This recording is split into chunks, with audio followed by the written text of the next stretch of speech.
रायगड, महाराष्ट्रासह देश विदेशातील ताज्या बातम्या पाहण्यासाठी मॅक्स इंडिया लाईव्ह चॅनलला सबस्क्राईब करा आणि बेल आयकॉन दाबायला विसरू नका।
हे झाल्यानंतर त्याचा रद्द झाला जन्म एक म्हणजे मग नेक्स्ट प्रश्न आहे तुझ्याकडे जर इथला कुठलाच कागद नाही आहे तो कुठला आहे तो सांगणार सर।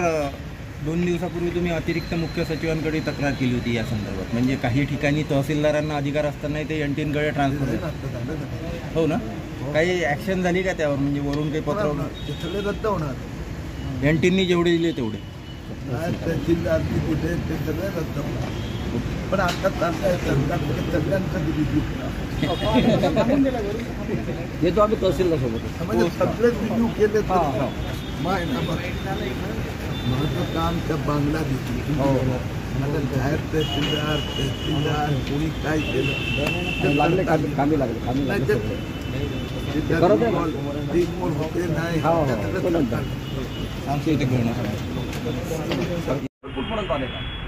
अंजनगाव सुरजी येथे आपल्याला माहिती आहे 2 FIR झाले आहे। हळूहळू याची व्याप्ती खूप वाढत चाललेली आहे। शाळेचे फर्जी दाखले देणे, जो व्यक्ती अस्तित्वात नाही त्याच्या नावाने जन्म प्रमाणपत्र मिळवणं। आता माझं लक्ष अमरावती शहर आहे। पुढचा 1 महिन्यात मी अमरावती शहरात ते 5000 लोकांनी जे इथले असूच शकत नाहीत त्यांनी जे 50 वर्ष 60 वर्ष 70 वर्ष 40 वर्ष वयातला माणूस मग आतापर्यंत करत काय होता। तर अमरावती शहरात आता FIR दाखल झालेले आहे। त्याच्यात अतिरिक्त माहिती देत अमरावतीमध्ये पण जे बांगलादेशींनी जन्म प्रमाणपत्र मिळवलं आहे कारवाई होणार।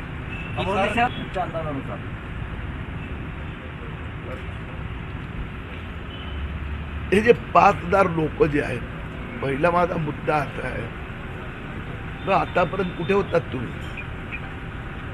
जे मी प्रूफ बघितलेले आहेत तो 20 वर्षाचा 22 वर्षाचा 24 वर्षाचा एक पण तो 40 वर्ष 50 वर्ष 60 वर्ष 70 वर्ष यासाठी फॉरेन्सिक ऑडिटची मी मागणी केली आहे। बहुतेक अमरावती शहरासाठी फॉरेन्सिक ऑडिटरची नियुक्ती केली जाणार।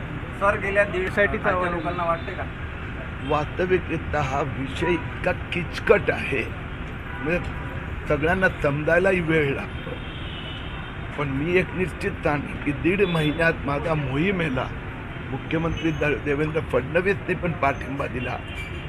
7 FIR झाल्या आतापर्यंत, मालेगावला पण झालं, मूर्तिजापूरला झाला, अकोल्याला झाला। तर याचा अर्थ उशीर झाला ही गोष्ट खरी आहे। 1.5 महिन्यानंतर अमरावती शहरात होते। आता जनगावला पण झाली FIR. एकदा FIR झाली की मग पोलिसांचं काम आहे. म्हणून आणि दुसरी गोष्ट मला अपेक्षा आहे की पुढच्या काही दिवसात महाराष्ट्र सरकार निर्णय घेणार की ज्यांनी अर्ज केले आहेत, ज्यांना जन्म प्रमाण दिले आहेत, या सगळ्यांचा रिव्ह्यू केले जाईल. सर, आपण एक झालेलं आहे, तुम्ही सातत्यानं म्हणताय की बांगलादेश आणि रोहिंग्या संदर्भात ही जन्म प्रमाणपत्र आहेत, मात्र पोलीस किंवा जन्मदाखले किंवा इतर दस्तावेज बनावट असल्याचं सांगतायत, मात्र ती स्थानिकच असल्याचं म्हणतायत. आता पॉलिटिशियन म्हणतो, जे वोट जिहादमध्ये मानतात ना, हे काँग्रेसवाले, उद्धव ठाकरे सेनेचे नेते म्हणतात. आपला पोरगा असेल त्याला छोटा, त्यालाही विचारलं की भाऊ म्हणजे तू इथला नाही आहे ना, तू म्हणजे तू नाही, तो माणूस इथला नाही ना, इथलं जन्म प्रमाणपत्र नाही, आणि तुला जन्म प्रमाण मिळवण्यासाठी, पत्र मिळवण्यासाठी कोणताही तुझ्याकडे डॉक्युमेंट नाही, तू फोर्जरी चिटिंग करतो, याचा अर्थ काय झाला? मग तू बांगलादेशी नाही तर रोहिंग्या आहे, पाकिस्तानी आहे. तो नंतरचा मुद्दा आहे. पहिला तर त्याला पकडल्यानंतर एक एक एक एक स्टेप बाय स्टेप जातो. म्हणजे माझा पहिला मुद्दा तर खरा ठरला. फर्जी आपल्यापैकी एकाने फर्जी नाही दिलं, सगळं आपण इथले आहोत, इथल्या त्यांना फर्जी द्यायची गरज काय आहे? म्हणून ते जे काँग्रेसवाले खासदार बोलतात तर मला हसायला येते. बोलू द्या. याच्यामध्ये 2 FIR झाल्या, एक नायब तहसीलदारांकडनं झाली आहे आणि एक पोलिसांकडनं झाली आहे. दोघांच्याही FIR मध्ये असा कोणताही उल्लेख नाही आहे. भाऊ, मुद्दा मी मांडलाय, FIR तर त्यांनी माझा पॉईंटवर केला आहे आणि मी खूप स्पष्ट उत्तर दिलं. FIR सुरुवातीचं प्राथमिक की खोटे, आता मी उत्तर दिलं ना, तर खोटे म्हणजे त्याच्याकडे प्रमाणपत्र नाही हे तर मंजूर आहे, त्याच्याकडे कुठलेही हिंदुस्थानातले महाराष्ट्राचे दस्तावेज नाही हे पण खरं ठरलं. मग बांगलादेशी नाही आहे, तुका आफ्रिकाचा आहे का, ते त्यांनी सांगावं लागणार ना. पुढच्या टप्प्यात येणार.